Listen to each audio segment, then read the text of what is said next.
Another soldier of the occupying Russian army has surrendered to a Ukrainian drone. Seeing a drone belonging to the Spartan brigade targeting him in the direction of the city of Pokrovsk in Donetsk region, the Russian soldier pleaded not to be killed. The Russian soldier, who went in the direction indicated by the drone, reached the position of Ukrainian fighters and surrendered. The soldier said that his comrades were killed by a Ukrainian drone, and that he made a mistake by joining the war, and therefore wanted to rectify his mistake by surrendering.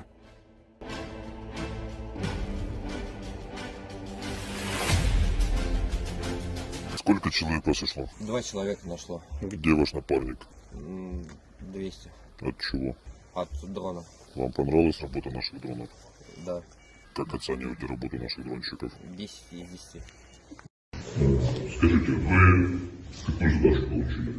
Закрепиться. Сколько вас выходило на задачу? У нас выходило, получается, группа по 2 человека. Всего было у нас от 8 до 10 человек. Вот. По 2 человека нас выводили. С какой периодичностью вы выходились? Это час-полтора. Между одни пошли, час-полтора пошли. Полтора другие пошли. Вы выходили все с одной точки? Да. Смотрите, первый раз, когда мы с вами общались, вы решили нас обмануть. Зачем вы это сделали? Хотел как сохранить жизнь свою. Но я осознал то, что я поступил плохо. Вот, и решил сказать сейчас все то, что я знаю, всю правду. Kremlin spokesperson Dmitry Peskov said Saturday that Russia expects Ukraine to take steps to de-escalate the conflict before National Victory Day celebrations, commemorating the Soviet Union's victory over Nazi Germany, are held on May 8. We will, of course, expect Kyiv not ambiguous, but final statements, and most importantly, actions aimed at de-escalating the conflict during the holidays, Peskov told journalists.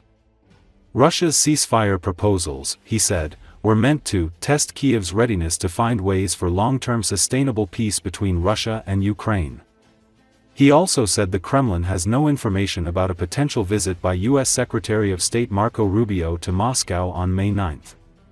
Earlier, Ukrainian President Volodymyr Zelensky stated that Ukraine cannot guarantee safety of foreign representatives planning to attend the victory parade in Moscow, stressing that responsibility for security in Russia lies solely with the Russian authorities. He noted that Kyiv cannot be held responsible for what happens in Russia.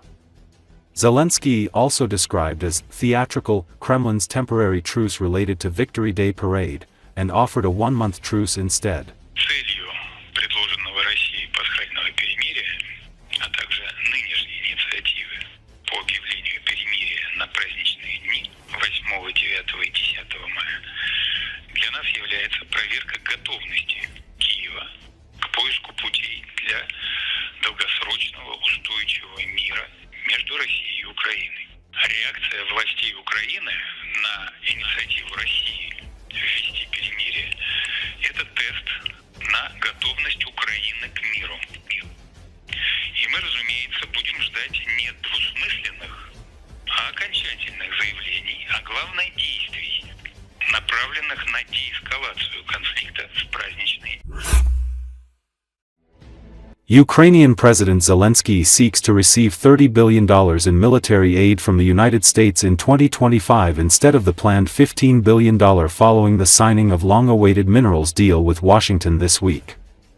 The United States and Ukraine on Wednesday signed a deal that will give Washington access to the war-torn country's earth minerals and other natural resources. While responding to journalists' questions on Saturday, Zelensky suggested that thanks to the investment fund for the restoration of Ukraine, created within the framework of the agreement signed with the United States on mineral resources, the $15 billion from the United States planned for 2026 can be paid in 2025. The U.S. Congress, under Joe Biden's administration, agreed to provide military aid to Ukraine in the amount of $15 billion in 2025, and the same amount in 2026. President Zelensky wants Ukraine to receive the funds planned for next year this year. Zelensky specified that these $30 billion would be Washington's contribution to the Investment Recovery Fund, while Ukraine will gradually pay its share. Ukraine will start making its payments to the investment fund under the minerals deal no earlier than 2030. It should be noted that the U.S. State Department recently approved the potential sale of training and related equipment for the F-16 to Ukraine in the amount of $310 million.